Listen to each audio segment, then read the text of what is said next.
Calls for a public inquiry into the physical and sexual abuse of inmates at a notorious North East prison are growing.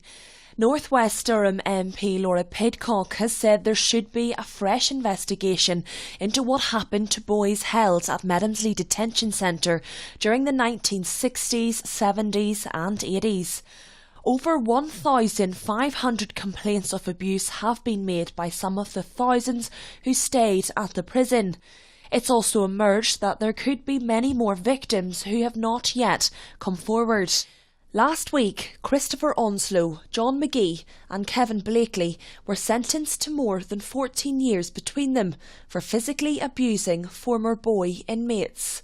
Operation Seabrook commenced in 2013, as I've said. A member of the Parliament supported a member of the public to come forward with allegations of abuse at Medhamsley Detention Centre. That was investigated. The SIO at the time went through the media, and that generated a vast number of people who had the confidence to come forward. The prison was opened to give offenders a short, sharp shock to encourage them not to live a life of crime. This was from a time which was a different era, a different approach.